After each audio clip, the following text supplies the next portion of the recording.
seperti ular. Oke. Posisinya di sini ular. Di bagian apa itu, Pak? Area apa itu?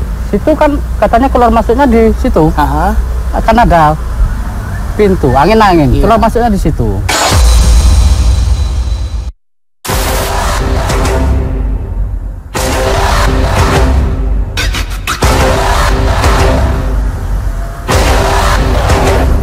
Berlokasi di kawasan Puncak Bukit Wonokitri, Surabaya, sebuah bangunan peninggalan Belanda masih berdiri kokoh. Sekilas terlihat seperti bekas gedung perkantoran biasa. Namun rupanya, bangunan berusia lebih dari 100 tahun ini adalah sebuah tandon air raksasa. Dibangun Belanda pada tahun 1912, tandon air Wonokitri merupakan tandon air pertama yang tertua di kota pahlawan. Dari sinilah cikal bakal teknologi pengolahan air bersih tersebar ke seluruh Indonesia. Namun siapa sangka, di balik kemegahan bangunan biru terang ini, tersimpan banyak cerita mistis sekaligus sejarah perjuangan arek-arek Surabaya.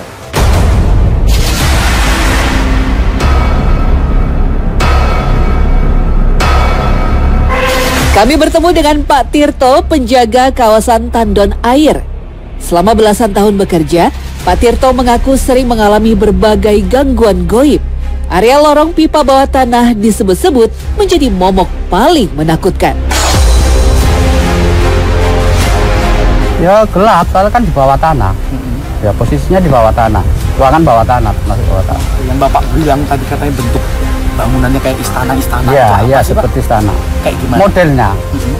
Modelnya itu bundar, terus ada pilar. Terus depannya itu pipa-pipa gitu loh. Di ruangan gelap dan berair inilah, tak sedikit pegawai dan penjaga kerap dibuat berlari ketakutan. Dari munculnya aroma tak sedap sampai terdengar suara desis ular. Bahkan, ada juga yang pernah melihat kemunculan sosok perempuan cantik bertubuh ular.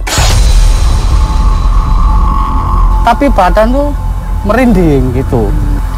Waktu itu orang ngecat pagar ini. Kan tidurnya sini. Iya. Nah, itu. Dia ngelihat ya? Iya. Dia ngelihatnya posisinya di bagian? Ya ular keluar dari situ. Arah sana. Tapi wujud ular gali? Iya, wujud ular. Ular ya seperti ular itu, tapi besar ukurannya gitu.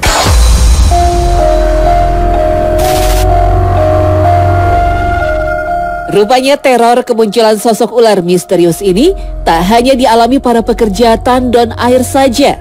Ketika Pak Tirto membersihkan area sekitar tandon, justru warga yang dibuat ketakutan. Pasalnya, banyak rumah mereka didatangi kawanan ular yang tak jelas dari mana asalnya. Dulu memang ada waktu penebangan semua pohon.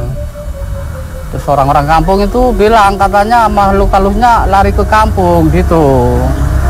Nah, tanaman lama itu kan dipotongi semua. Itu orang-orang kampung bilang, Pak Tirto, sampai tegori semua makhluk halusnya ke kampung gitu.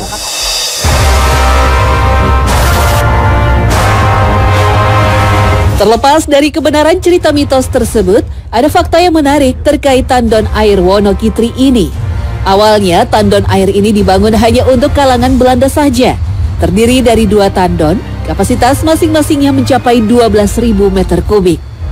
Kala itu, Bukit Wonokitri dipilih karena dianggap sebagai titik tertinggi di kota Surabaya. Oleh karena itu, tidak dibutuhkan pompa untuk mengalirkan air ke pemukiman. Namun siapa sangka, terpusatnya sumber air ini justru menjadi bumerang bagi Belanda dan Inggris.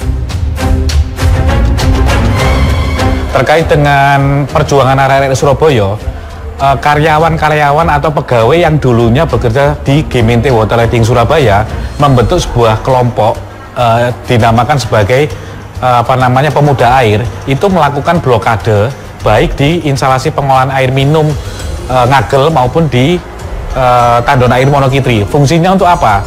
Jadi airnya itu suplai air atau distribusi airnya itu diblok di instalasi pengolahan air minum Ngagel maupun di Wonokitri, sehingga tentara Inggris itu tidak bisa mengambil air untuk kebutuhan air minumnya, dan itu merupakan salah satu kelemahan. Hendro Ardiansyah selaku pengawas produksi PDAM Kota Surabaya mengamini hal tersebut. Uniknya, ruangan yang justru dianggap angker inilah yang menjadi titik penting dalam perjuangan arek-arek Surabaya. Oh, pada waktu itu berarti pas waktu area-area Surabaya menguasai area yang dikendalikan dari katup-katup yang ada di sini. Betul, katup-katup ini. Jadi ini diameter 600. Kalau pipa DCI, Dustil Cast Iron, ya ini yang mereka operasikan. Untuk melumpuhkan Inggris tadi. Dengan mengontrol aliran air, otomatis pejuang kemerdekaan bisa mengendalikan suplai air bersih di hampir seluruh wilayah Surabaya. Jadi katup ini adalah katup yang mengarah ke Diponegoro dan Basuki Rahmat. Sepanjang Diponegoro dan Basuki Rahmat itu adalah kantor-kantor pemerintah Hindia Belanda, dan di situ dikuasai oleh Inggris. Nah, katup-katup ini adalah katup-katup yang ke arah sana. Saat ini dimatikan semua, ditutup semua katupnya, aliran yang ke sana akan terlumpuhkan. Kami menuju ruang pompa yang menyimpan mesin-mesin pompa air dengan katup baja berukuran besar. Pak Hendro menyebut mesin-mesin ini masih dijaga keasliannya dan bisa beroperasi sampai sekarang. Secara umum, tandon air Wonokitri terbagi menjadi beberapa bagian utama, yaitu 2 tandon utama, ruang pompa, ruang katup pengendali, dan ruang bawah tanah.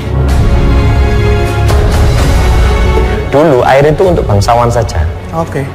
Air baru untuk masyarakat di pembangunan di Ngagel 1, kapasitas 50 liter. Nah, 2-nya ini akhirnya valve Wonokitri ini mulai ikut dioperasikan. Nah, ini mendukung sistem yang ada di tengah kota untuk bangsawan-bangsawan semua. Peninggalan teknologi era kolonial Belanda inilah yang kini menjadi cikal bakal sistem pengolahan air bersih di Indonesia.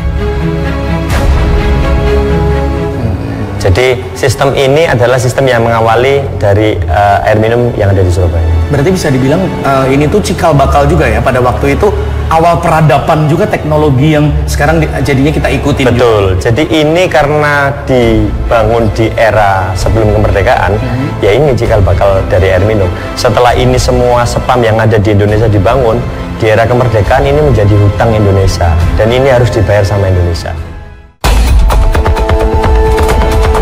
Cerita mitos dan kisah misteri sejatinya hanyalah bagian kecil sekaligus bumbu dalam perjalanan sejarah. Tandon air Wonokitri adalah satu dari sekian banyak bangunan cagar budaya yang dapat memperkaya hasanah sejarah bangsa Indonesia.